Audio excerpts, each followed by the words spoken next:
Bismillahirrahmanirrahim. Assalamualaikum warahmatullahi wabarakatuh.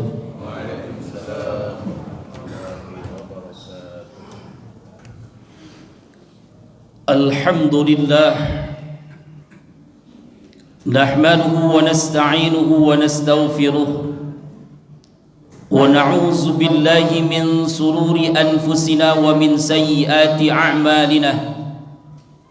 من يهده الله فلا مضل له ومن يضلله فلا هادي له. أشهد أن لا إله إلا الله وأشهد أن محمدا عبده ورسوله. اللهم فصل وسلم وبارك على سيدنا محمد وعلى آله وأصحابه أجمعين. أما بعد فيا أيها المسلمون اتقوا الله حق تقاته ولا تموتن إلا وأنتم مسلمون. قال الله تعالى في القرآن الكريم: أعوذ بالله من الشيطان الرجيم، بسم الله الرحمن الرحيم. يا أيها الناس اتقوا ربكم الذي خلقكم من نفس واحدة وخلق منها زوجها وبث منهما رجالا كثيرا ونساء واتقوا الله الذي تساءلون به والأرحام إن الله كان عليكم رقيبا. وقال أيضا: يا أيها الذين آمنوا اتقوا الله حق تقاته ولا تموتن إلا وأنتم مسلمون. صدق الله العظيم. Saudaraku kaum muslimin, sidang jamaah salat Jumat yang kami muliakan, semoga kita semua dimuliakan oleh Allah Subhanahu wa taala.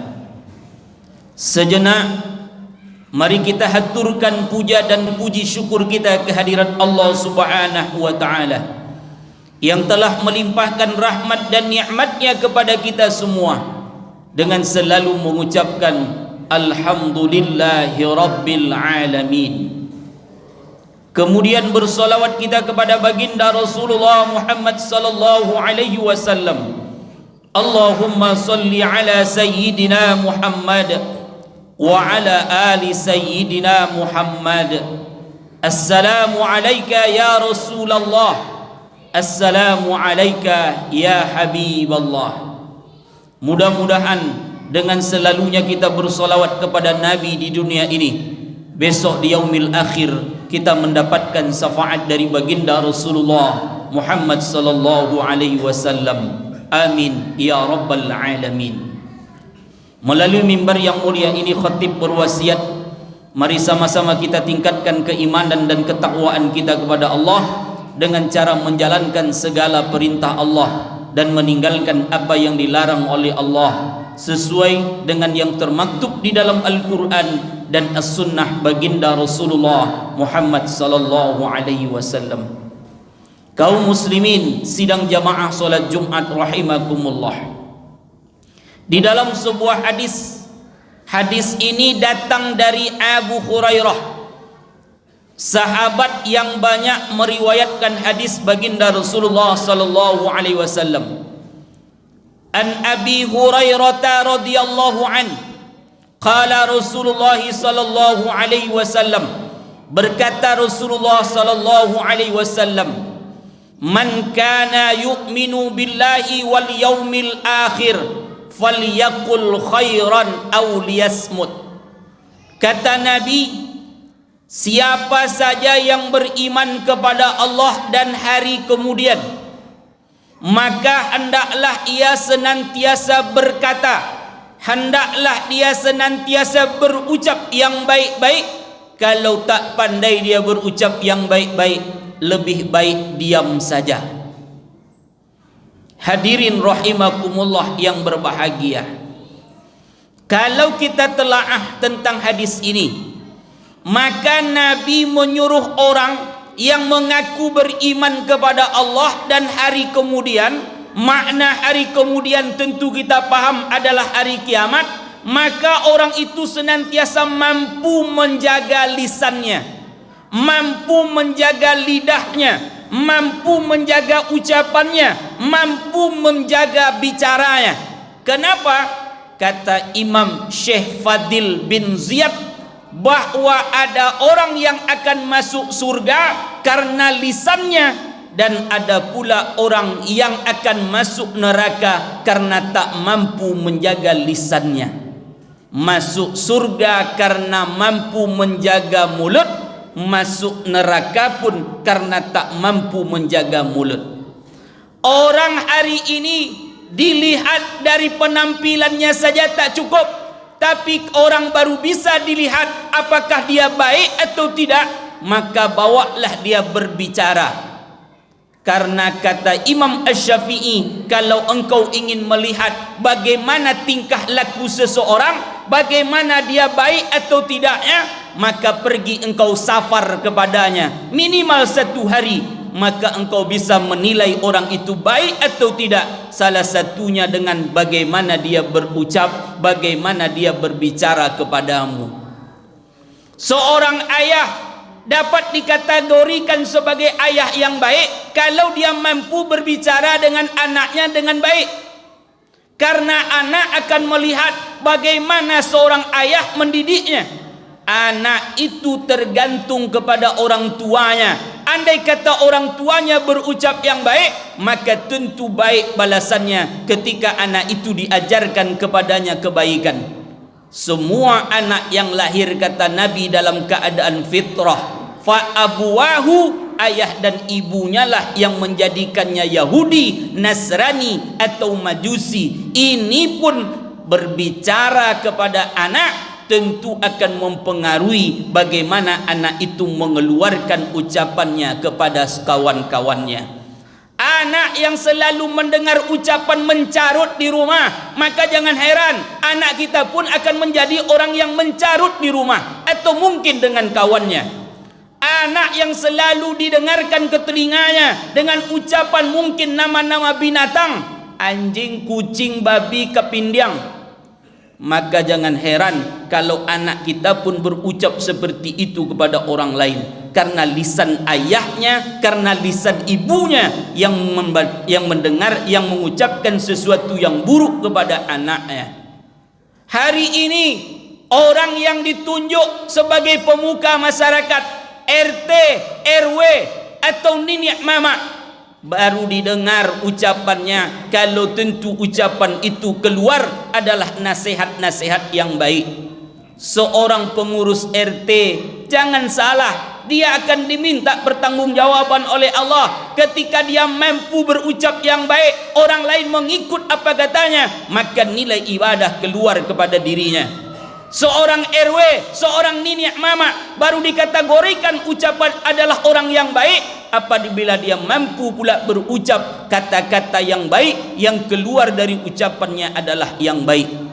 Karena semua kita ini kaum muslimin rahimakumullah dilihat dari ucapan kita. Apa yang keluar dari lisan kita, itulah sesungguhnya akhlak dan etika yang ada dalam diri kita. Ingat wahai saudaraku, apa yang kita berikan kepada orang yang baik, maka kembalinya akan baik.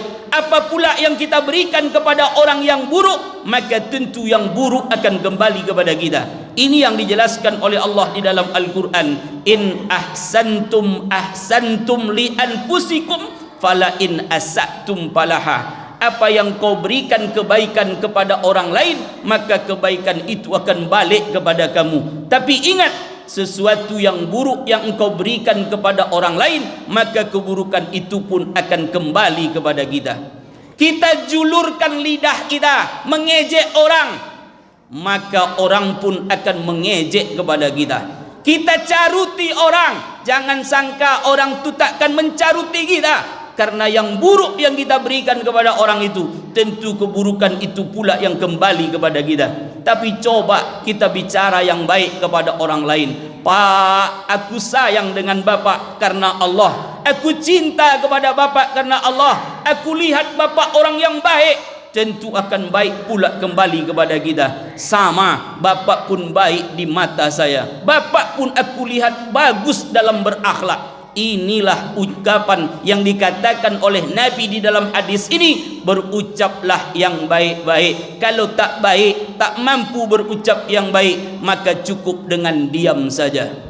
Kaum muslimin rahimakumullah yang berbahagia, seorang sahabat datang kepada Rasulullah sallallahu alaihi wasallam lalu bertanya, "Ya Rasulullah, wahai Rasulullah, inna fulana taqumul laila wa tasumun nahar." Dia rajin ya Rasulullah untuk mengerjakan solat malam, solat tahajud. Dan dia juga rajin ya Rasulullah untuk mengerjakan puasa, baik puasa sunnah maupun puasa yang wajib. Wa taf'al wa tasaddaq. Dia orang yang baik, dia selalu mengerjakan kebaikan ya Rasulullah, dan dia rajin pula berinfak dan bersedekah ya Rasulullah.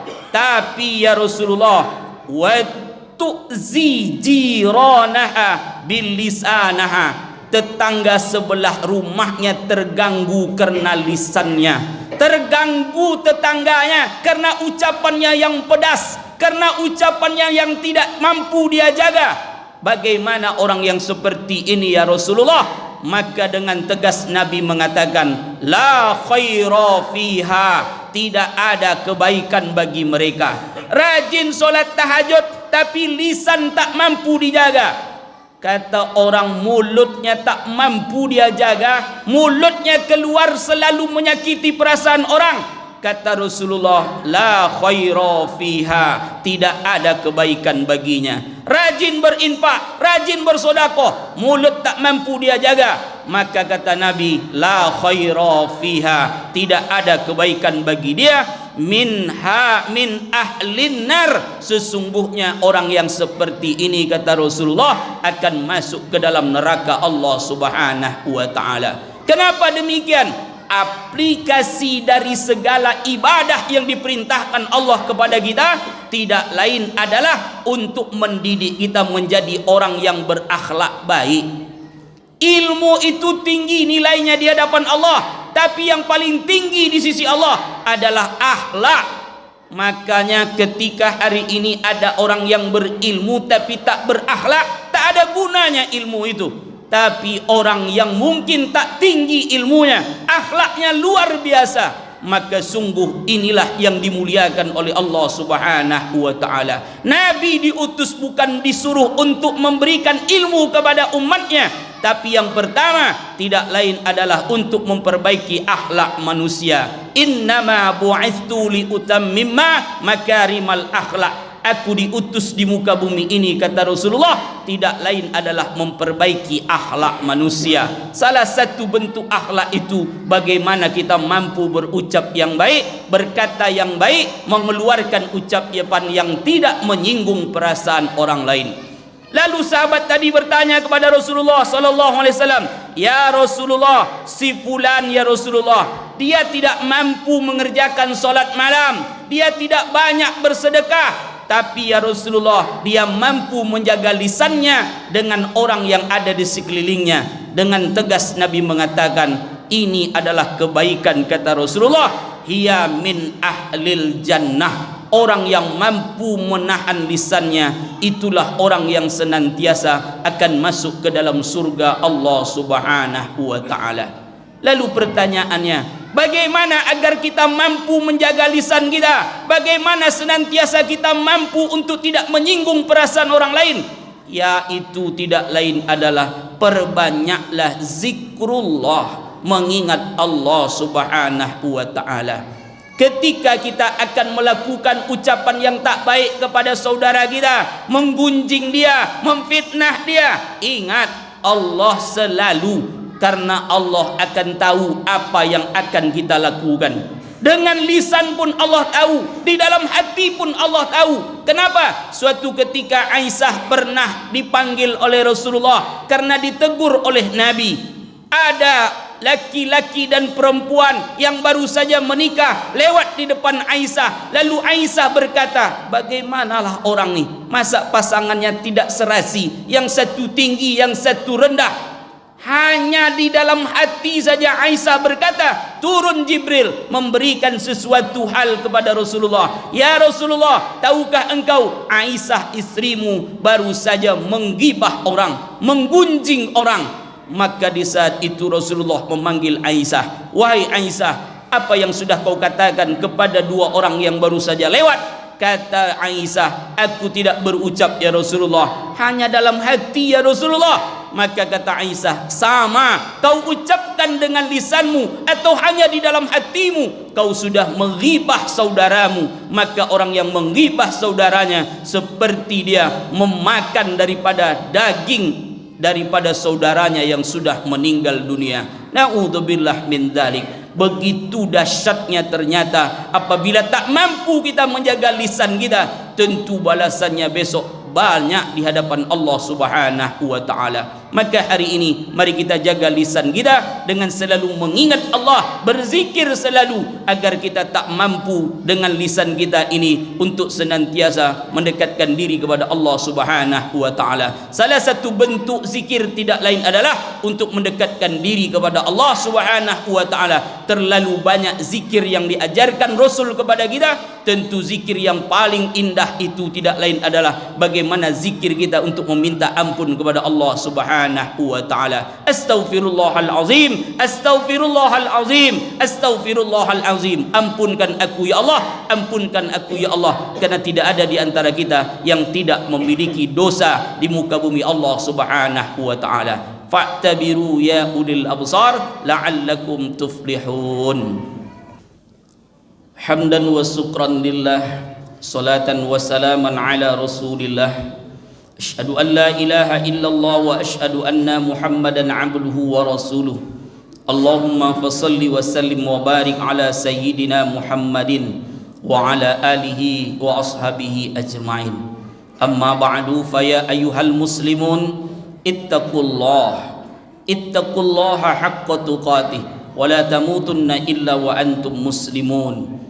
Qala Allah Ta'ala fil Qur'anil Azim, a'udzu billahi minasy syaithanir rajim. Bismillahirrahmanirrahim.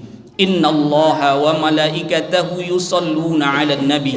Ya ayyuhalladzina amanu sallu 'alaihi wa sallimu taslima. Allahumma salli 'ala Muhammad wa 'ala ali Muhammad. كما صليت على إبراهيم وعلى آل إبراهيم وبارك على محمد وعلى آل محمد كما باركت على إبراهيم وعلى آل إبراهيم في العالمين إنك حميد مجيد. اللهم اغفر للمسلمين والمسلمات والمؤمنين والمؤمنات الأحياء منهم والأموات برحمتك يا أرحم الراحمين. اللهم إنا نسألك رضاك والجنة ونعوذ بك من سخطك والنار. اللهم اختم بأحسن الخاتمة ولا تفتن علينا أجلنا وأعمالنا بسوء الخاتمة. ربنا آتنا في الدنيا حسنة وفي الآخرة حسنة وقنا عذاب النار. عباد الله، إن الله يأمر بالعدل والإحسان وإيتاء ذي القربى وينهى عن الفحشاء والمنكر والبغي يعظكم لعلكم تذكرون ولذكر الله أكبر.